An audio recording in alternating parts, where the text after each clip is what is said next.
Saldo os irmãos com a paz do Senhor. Vamos orar para a gente iniciar a nossa aula de hoje. Senhor, nosso Deus e nosso Pai, nós queremos te agradecer por estarmos mais uma vez reunidos, Deus, para aprender da Tua Palavra.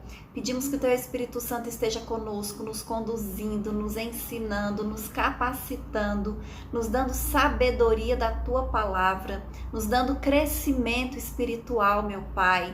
Eu te apresento, Senhor, cada vida, Deus, que está assistindo essa aula. E eu peço, meu Pai, que o Senhor venha tocar com o Teu Espírito Santo, que o Senhor venha transformar, meu Deus, que o Senhor venha avivar, que o Senhor venha batizar, que o Senhor, Pai, venha nos encher, meu Deus, com Teu Espírito Santo, e que todo mal, meu Pai, seja repreendido das nossas vidas, todo desânimo, Senhor, toda seta, todo dardo inflamado de Satanás, que o Senhor repreenda em nome de Jesus, e que o Senhor nos fortaleça, meu Pai, e nos mantenha, Senhor, de pé diante do Senhor, em nome de Jesus, meu Deus, é isso que nós te pedimos e te agradecemos em nome de Jesus, amém?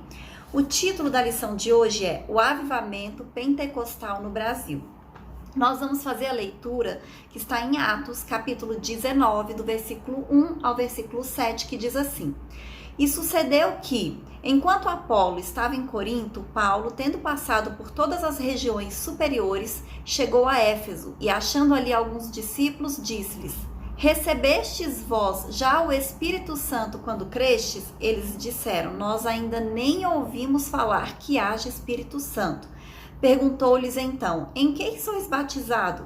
E eles disseram: No batismo de João. Mas Paulo disse: Certamente João batizou com o batismo do arrependimento, dizendo ao povo que cresce no que após ele havia de vir, isto é, em Jesus Cristo. E os que ouviram foram batizados em nome do Senhor Jesus. E impondo-lhes Paulo as mãos, veio sobre eles o Espírito Santo. E falavam línguas e profetizavam. Estes eram ao todo uns 12 varões. Amém? A gente vê aqui nessa passagem algo que nós já estudamos nos outros trimestres com relação à diferença entre você ser salvo e você ser batizado com o Espírito Santo. Nós vimos que os discípulos, os apóstolos, e nesse caso aqui esses irmãos em Éfeso também, eles já tinham acreditado em Jesus, eles já tinham recebido a salvação, mas eles ainda não eram batizados com o Espírito Santo. Os apóstolos, apesar de já serem salvos, eles só receberam o batismo com o Espírito Santo no dia de Pentecostes.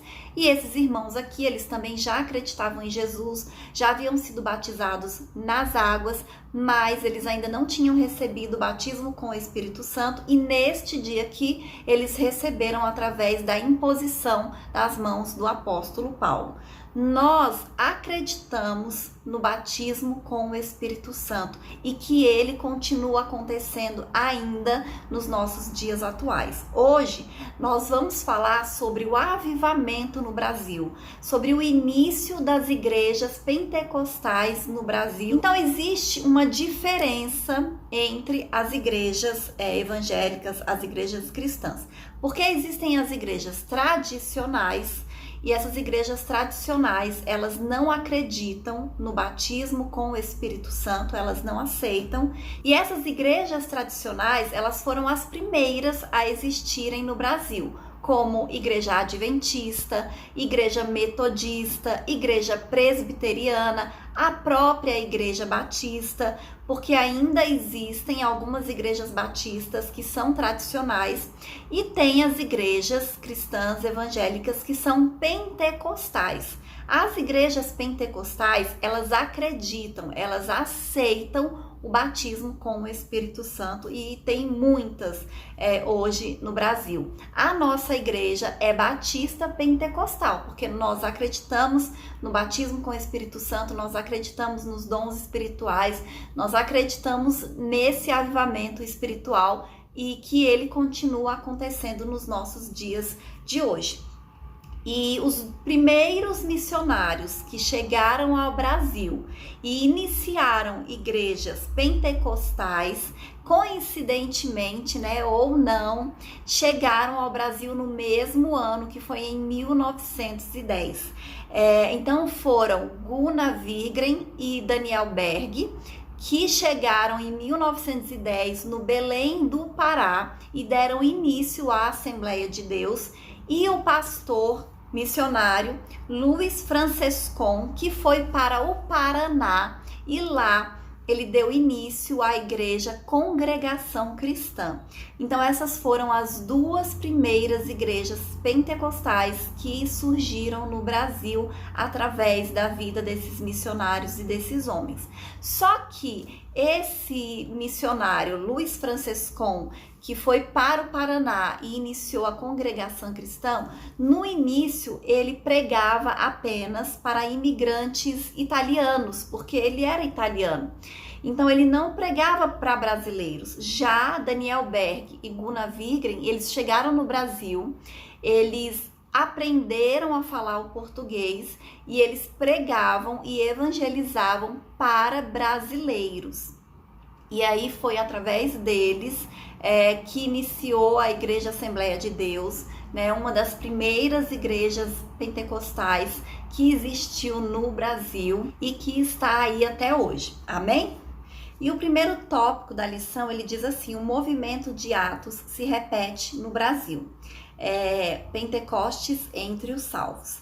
Como nós vimos no capítulo 19 de Atos, o apóstolo Paulo, no versículo 2, ele faz uma pergunta ali para aqueles irmãos de Éfeso, se eles já haviam recebido o Espírito Santo quando eles creram. Então eles disseram: nós nunca nem ouvimos falar do Espírito Santo.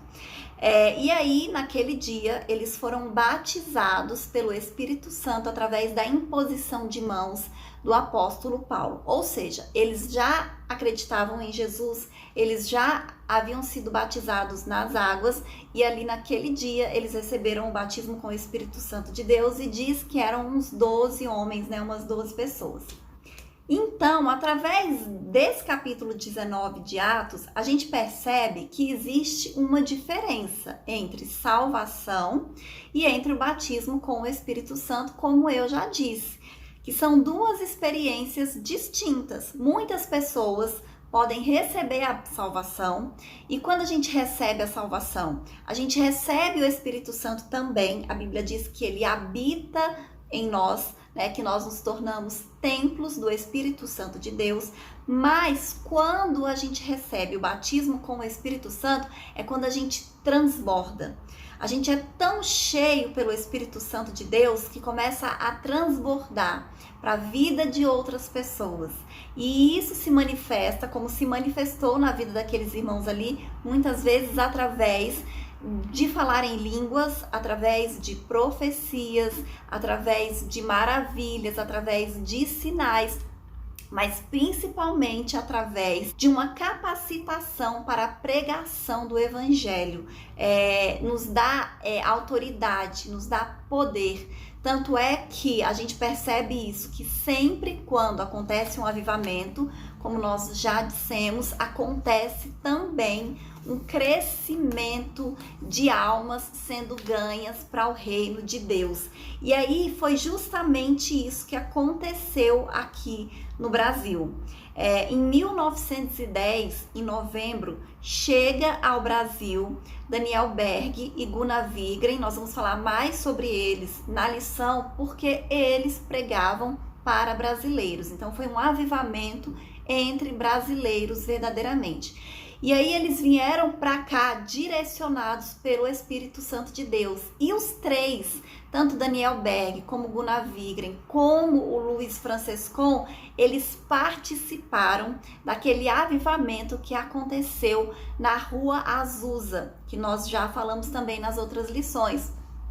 Então eles foram avivados, eles foram cheios pelo Espírito Santo de Deus no avivamento da Rua Azusa e eles foram direcionados pelo Espírito Santo para virem para o Brasil.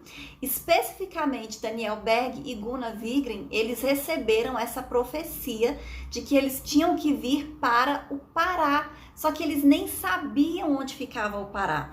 E aí eles procuraram em mapas, né, onde ficava o Pará, e aí eles descobriram que o Pará ficava no Brasil, então eles vieram para cá. Eles chegaram aqui no Brasil com apenas $90, não sabiam falar português, e aí eles começaram a trabalhar e aprenderam a língua e começaram a evangelizar, e aí começou um avivamento entre os brasileiros também. E é muito legal porque ele fazia um diário. Ele anotava as coisas que iam acontecendo. Então ele tem anotado as pessoas que foram batizadas e o dia, os milagres que aconteceram. É como se fosse o livro de Atos do século XX, né? Do nosso tempo, da nossa época e que aconteceu no nosso país, que é o Brasil. Então é muito interessante a gente conhecer esses relatos. E o próximo tópico fala sobre o nascimento de um novo movimento, a pregação do avivamento pentecostal. Então, a pregação dos missionários chamou a atenção das igrejas tradicionais que não acreditavam e não aceitavam essa pregação de batismo com o Espírito Santo e começou a causar incômodo e preocupação. Eles não foram bem aceitos pelos pastores das igrejas tradicionais que já existiam no Brasil.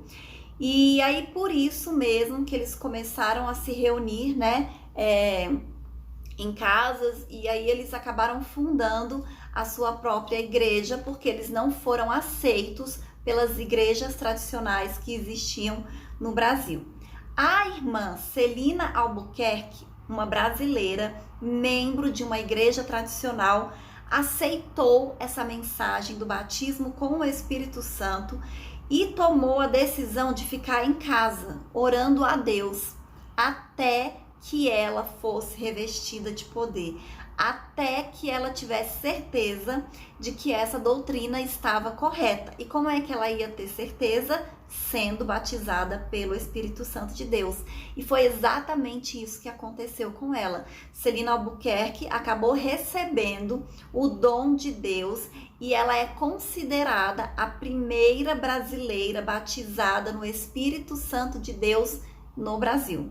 Amém? E por que que a gente sabe disso? Porque isso tudo ficou registrado nos diários que os missionários escreviam na época que eles estavam aqui no Brasil evangelizando. Amém? E quando isso aconteceu, dela ser batizada com o Espírito Santo, outros irmãos se juntaram a ela e também foram batizados pelo Espírito Santo de Deus. Mas, como eu disse, essas igrejas tradicionais, elas não aceitavam o batismo com o Espírito Santo. E aí, esses irmãos, que eram no total de 9, acabaram sendo convidados a deixarem a igreja, já que agora eles estavam acreditando, eles estavam vivendo uma doutrina diferente daquela que a igreja que eles estavam acreditava e pregava e ensinava. E aí aconteceu também, começou a existir uma perseguição que marcaria o movimento pentecostal no Brasil. O outro tópico fala sobre o crescimento e perseguição. Então, as perseguições contra os pentecostais, elas eram muito grandes e elas se davam na esfera não apenas de liturgia, né, deles ficarem combatendo aquilo que eles estavam ensinando com relação ao Espírito Santo de Deus, mas de perseguição mesmo, às vezes ser violenta. Então, nos primeiros batismos que aconteceram no Pará, alguns inimigos da obra tentaram impedir o ato batismal. Existem registros de que um deles até sacou um punhal para tentar matar o missionário Gunnar Wigren, e foi essa própria irmã Celina Albuquerque que impediu que esse crime acontecesse, se jogando na frente desse meliante. E tem outros registros também, por exemplo, na cidade de Mosqueiro, no interior do estado, uma casa de pregação foi cercada e apedrejada, e tem relatos também de pessoas que tiveram que fugir, de pessoas que foram ameaçadas com armas de fogo. Então, no início, houve sim uma perseguição muito grande por causa do avivamento, por causa dessa doutrina que havia chegado aqui no Brasil com relação ao batismo com o Espírito Santo. E a gente sabe que quando algo é de Deus, por mais que as pessoas se levantem, né, por mais que o inimigo se levante, ele não consegue parar. Tanto é que, apesar da perseguição, houve um crescimento muito grande, e hoje essas igrejas pentecostais, como a Assembleia de Deus, que foi a primeira, né, e a Congregação Cristã, né, que foram as duas primeiras, elas são uma das maiores igrejas evangélicas do Brasil. Se os irmãos forem pesquisar as estatísticas e os dados, os irmãos vão ver isso, e não precisa nem da gente ver estatísticas, porque a gente sabe a quantidade de igrejas evangélicas, Assembleia de Deus e Congregação Cristã do Brasil que existem no Brasil. Quando a gente viaja de carro mesmo, por exemplo, toda cidade que você passa tem uma Assembleia de Deus e tem uma Congregação Cristã do Brasil. Ou seja, até hoje elas continuam sendo igrejas bastante grandes. O próximo subitem fala sobre curas divinas. Então, se houve perseguição no início, também houve muitos sinais, muitas maravilhas e muitos milagres. E é justamente por isso que crescia, porque as pessoas viam as coisas que estavam acontecendo e não tinha como elas não ficarem maravilhadas, né, com o poder de Deus. No livro O Diário de um Pioneiro, do missionário Gunnar Wigren, tem alguns relatos de milagres que aconteceram nesse início da igreja, e eu vou ler alguns aqui para os irmãos. Uma irmã foi curada de uma enfermidade incurável no lábio. Um homem paralítico que estava moribundo e não podia mais falar foi curado e veio depois para nossos cultos. Uma criança que estava moribunda com febre foi curada. Um homem de idade que sofrera com hérnia por 9 anos foi curado. Um outro homem que havia estado enfermo muitos meses com febre e tinha todo o corpo inchado foi curado e também batizado com o Espírito Santo. Além disso, ele também recebeu o dom de profecia. Um homem que viu seu filho morrer tomou-o imediatamente nos braços e começou a invocar o nome do Senhor. Imediatamente a criança voltou à vida. A esposa, quando viu o que aconteceu, se entregou ao Senhor. Então, esses são alguns dos relatos dos casos que aconteceram ali no início da igreja, né, desse avivamento pentecostal que aconteceu no Brasil. E a gente vê que não é diferente, né, do que aconteceu no livro de Atos. Até ressurreição de mortos aconteceu aqui no Brasil também. Então, Deus é o mesmo, o Espírito Santo é o mesmo. O Espírito Santo que desceu ali sobre aquelas pessoas no livro de Atos, né, que está relatado no livro de Atos, é o mesmo Espírito Santo que estava presente aqui no Brasil, nesse início aqui, nesse momento, no início do século XX, 1910, 1911, nos anos seguintes. É o mesmo Espírito Santo que continua agindo no nosso meio ainda hoje. Então a gente tem que acreditar nisso, né? Que o Espírito Santo, ele é conosco. E quando eu leio aqui o relato dessa irmã, que foi a primeira a ser batizada com o Espírito Santo de Deus, ela era de uma igreja tradicional que não aceitava o batismo com o Espírito Santo. E quando ela ouviu falar, quando ela conheceu essa doutrina, ela falou: eu preciso experimentar isso, eu preciso saber se é verdade. E ela ficou ali em oração, buscando a Deus, buscando, até que ela foi cheia pelo Espírito Santo de Deus e ela foi batizada. Então essa busca pelo Espírito Santo de Deus, a gente pode fazer na nossa própria casa. A gente vê essa irmã, a igreja dela não aceitava, não acreditava, mas ela buscou em casa e ela recebeu. E ela foi cheia pelo Espírito Santo de Deus, e assim a gente pode fazer também. A gente pode buscar o Senhor até nós sermos cheios pelo Espírito Santo de Deus, até nós transbordarmos o Espírito Santo de Deus nas nossas vidas, amém? O próximo tópico diz assim: a expansão do avivamento pentecostal, um modelo centrífugo. Então esse avivamento espiritual, ele fez com que a igreja no Brasil buscasse um modelo de crescimento centrífugo, ou seja, de dentro para fora. Então eles começaram a fazer cultos em casas, porque como eu disse, as igrejas tradicionais que já existiam não estavam aceitando esse novo modelo pentecostal de batismo com o Espírito Santo.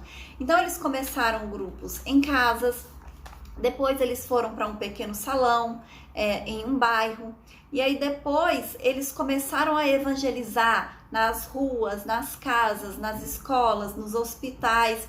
E os irmãos, eles buscaram um lugar maior, um local mais amplo, até atender a expansão da obra. E como eu disse, eles tinham sinais e maravilhas. O Senhor salvava, o Senhor curava, o Senhor batizava no Espírito Santo. Então era um mover poderoso de Deus, e a igreja foi crescendo, e o avivamento pentecostal, ele foi crescendo no Brasil de uma maneira nunca vista antes em nosso país. Estava acontecendo justamente aquilo que o Senhor Jesus prometeu lá em Atos capítulo 1, versículo 8, que diz assim: mas recebereis a virtude do Espírito Santo que há de vir sobre vós, e ser-me-eis testemunhas, tanto em Jerusalém, como em toda a Judéia e Samaria, e até aos confins da terra. E o outro tópico diz assim: um crescimento acentuado. Então, os pentecostais no Brasil, eles não crescem porque buscam pessoas em outras igrejas. Eles crescem porque evangelizam, discipulam por meio do evangelho, né? Segundo dados do IBGE, em 2010, os evangélicos, eles eram constituídos aproximadamente de 42 milhões de pessoas. E desse número, a esmagadora maioria é pentecostal. Certamente, a próxima pesquisa do IBGE confirmará a tendência de alta. Então, tudo isso foi fruto de um poderoso avivamento pentecostal que aconteceu no Brasil no início do século XX. E hoje, se os irmãos olharem, independente de estatística, para o que os irmãos veem, a quantidade de igrejas que existem, e dessas igrejas, a gente percebe que a maioria delas é pentecostal. A maioria dessas igrejas, elas aceitam o batismo com o Espírito Santo de Deus. Elas aceitam, né, esses dons espirituais. Então, são igrejas pentecostais. Amém? Mas as igrejas tradicionais, elas continuam existindo. E como eu disse, existe uma diferença entre salvação e batismo com o Espírito Santo. Os discípulos, os apóstolos, eles já eram salvos. O próprio Jesus disse isso.